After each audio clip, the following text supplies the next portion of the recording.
ಯಾರ ಮನ್ಯಾಗ ಮಕ್ಳು ಬೆಂಡಿಕಾಯಿ ನೋಡೋಣ ಒಲ್ ಅಂತಿರ್ತಾರ ನೋಡ್ರಿ, ಹಿಂಗ ಕುರ್ಕುರೆ ಮಾಡಿಕೊಡ್ರಿ. ನೀವು ಹೊಳ್ ನೋಡ್ರಾಗ ತಾಟ್ನ ಖಾಲಿ ಮಾಡಿ ಇಟ್ಟಿರ್ತಾರ ನೋಡ್ರಿ. ಸಣ್ಣವ್ರಲಿದ್ದ ಹಿಡಿದು ದೊಡ್ಡವ್ರ ಮಟ್ಟ ಇಷ್ಟಪಟ್ಟು ತಿನ್ನುವಂತ ಬೆಂಡಿ ಕುರ್ಕುರ್ನ ಹೆಂಗ್ ಮಾಡೋದು ನೋಡಂಬರ್ರಿ. ಮೊದಲ ಬೆಂಡಿಕಾಯಿನ ಸ್ವಚ್ಛ ತೊಳ್ಕೊಂಡು ಒರೆಸ್ಕೊಂಡು ಒಂದ್ ಬೆಂಡಿಕಾಯಿ ಒಳಗ 4 ಭಾಗ ಆಗುವಂಗ ಕಟ್ ಮಾಡ್ಕೊಂಡು ಇಟ್ಕೊಂಡ್ರಿ.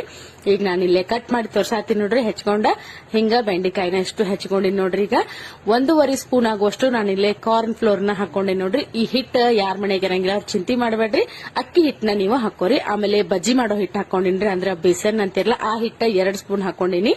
ಆಮೇಲೆ 1.5 ಸ್ಪೂನ್ ಆಗುವಷ್ಟು ಖಾರದ ಪುಡಿ ಹಾಕೊಂಡಿನಿ. ರುಚಿಗೆ ತಕ್ಕಷ್ಟು ಉಪ್ಪು ಹಾಕೊಂಡು ಆಮೇಲೆ 1 ಸ್ಪೂನ್ ಆಗುವಷ್ಟು ನಾನಿಲ್ಲೇ ಗರಂ ಮಸಾಲಾನ ಹಾಕೊಂಡಿನ್ರಿ. ಮತ್ತ ಅಲ್ಲ ಬೆಳ್ಳುಳ್ಳಿ ಪೇಸ್ಟ್ ನ ಒಂದ್ ಅರ್ಧ ಸ್ಪೂನ್ ಅಷ್ಟು ಹಾಕೊಂಡು 1 ಸ್ಪೂನ್ ಆಗುವಷ್ಟು ಎಣ್ಣೆ ಹಾಕೊಂಡು ಒಂದ್ ಸ್ವಲ್ಪ ಕೊತ್ತಂಬರಿನ ಹಾಕೊಂಡು ಚಂದಾಗ ಮಿಕ್ಸ್ ಮಾಡ್ಕೊಂಡಿನ್ರಿ. ಈ ಚಮಚಲೆ ಗಿಮ್ಚಲೆ ಎಲ್ಲ ನಮಗ ಕಲ್ಸಾಕ ಗಾವಾಗಂಗಿಲ್ಲ ನೋಡ್ರಿ, ಬಡ ಬಡ ತೆಗೆದೋಗದ ಕೈಲೆ ಕಲ್ಸಾತಿ ನೋಡ್ರಿ. ಒಂದ್ ಹನಿನ ನೀರ್ ಚಿಮ್ಕೊಡ್ಕೊಂಡು ಇದನ್ನ ಕಲಸ್ಕೊಂಡಿನ್ರಿ. ಬಾಳ ನೀರ್ ಹಾಕಂಗಿಲ್ಲ, ನೀರ್ ಹಾಕಿದ್ರೆ ಬೆಂಡಿಕಾಯಿ ಏನಕ್ಕ ಒಂದ್ ಗೊತ್ತೈತಲ್ರಿ. ಈಗ ಹಿಟ್ಟು ಹೊಂದ್ಕೊಳಕ ಒಂದ್ ಹನಿ ಹಾಕೋದಷ್ಟ ರೀ.